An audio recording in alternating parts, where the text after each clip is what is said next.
when he came here to interview, he had to go to New York first, and then he came to Tallahassee. And I have to tell a story of myself. I had never heard of Tallahassee. I'd only been through it once when I was 9 years old. Oh, no. I said, Tallahassee. And I had to look at a map to make sure it was the capital of Florida. We came and stayed for a week for the final interview.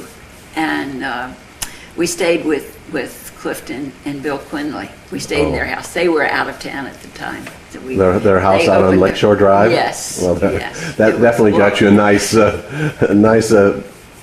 overview of what Tallahassee was like, because they had one of the most beautiful views of Lake Jackson that you could have. It was lovely. It was a gorgeous house. Really, really lovely. But when we moved here in 1967, it was in August of '67, our son was going to be married. Our older son was going to be married actually in Peoria. We were, of course, everybody was living in Champaign-Urbana at that time. Sure. And so we were here for a week, bought a house, went back for the wedding, came back here. But it was a good. And then the house you bought was the one on Armitage? No, it was in in Clarn. Clarn, that's right. You had a house in Clarn.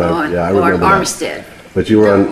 No, that wasn't Armistead. I'm sorry. Armistead was house. Second house, yes, because It was on Limerick. Limerick. And when we came in '71, and then you were living at the house on Armitage. Armistead. Yeah, Armistead, that's Yeah. right, Armistead, yes. Yeah. Lovely house they had there. We all had some wonderful parties over Well, the it years. was a nice house, but Yes. Harold always liked to move. So he was looking around. Always looking for something different. And I would say, no. So finally, Well, we are currently, folks, in their current house on Angels Hollow Drive, which I'm out looking over a beautiful park in the back here while I'm interviewing Julia in this beautiful, light, wide open, airy house, so she's not stuck away in some old dark place. no, it's nice. And we moved here in 1978. Yes. And I've been here ever since. It's a wonderful place. It's been very nice. Yes. Now, so Harold, it was dean from 1967 to 1985. Right. And during that time, he had also been president of the Illinois Library Association. That's right. Yeah. And when we moved here, he became very involved, not only with the American Library Association, but with the Florida Library Association, and eventually became president of the Florida Library Association. Right.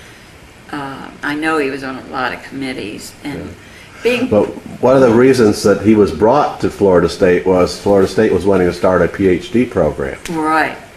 And so he was actually it began, I think, very soon after he arrived. Well, that was one of his big accomplishments. Yes, and of course, now it's recognized as one of the top PhD programs in the nation. And but it had to get its start somewhere. Yeah, he did. He worked very hard. Right. And everything he did, he And I remember after I came a lot in, of time and effort.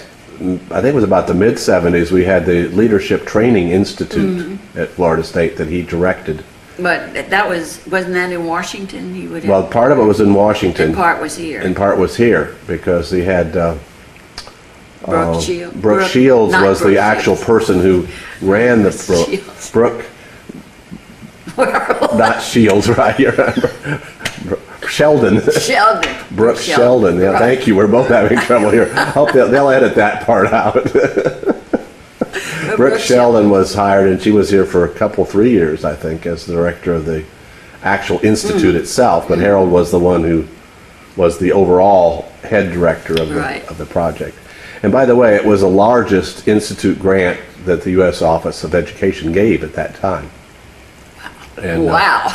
yeah, you didn't know that, but it was... No, I didn't. And we will have, on our website, we're going to have some of the materials that were developed. There were movies, a film was developed, a slide tape, several audio tapes, transparencies. You know, what was the key multimedia of the time were created for this Leadership Training Institute. And a lot of the ideas in there are still valid today. Oh, isn't that wonderful? And we're going to update, and hopefully eventually we'll attach those things to this historical website so that current people can actually see the products of that Leadership Training Institute. Is it good for research as well? Oh, yes, it'll be tremendous for research. Certainly will. Well, that's But anyway, I didn't know that was one of his great achievements there.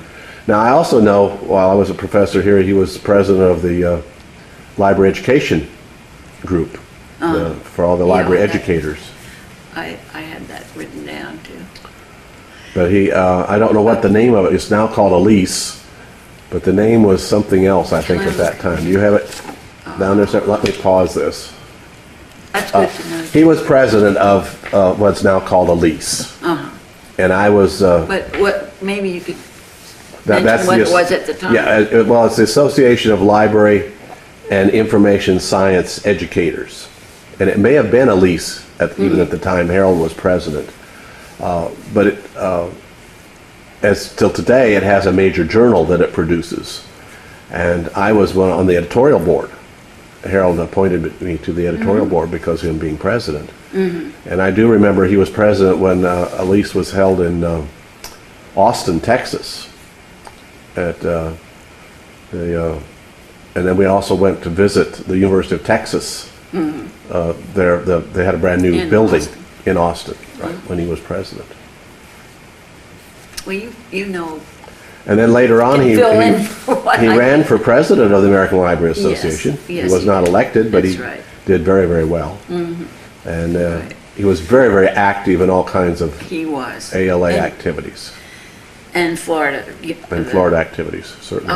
You know, when you say that, we say it in one sentence or two, he was president of this and president of that, but it takes a lot of work. Yes. And he was always writing speeches and giving speeches. And he was not just a president in quotes. He was, actively engaged every time he did that kind of thing. It was, and he was always active. His office door was always open to both faculty and students. Right. And he would bring his work home. He didn't have time. Sure. Always to do. Sure. To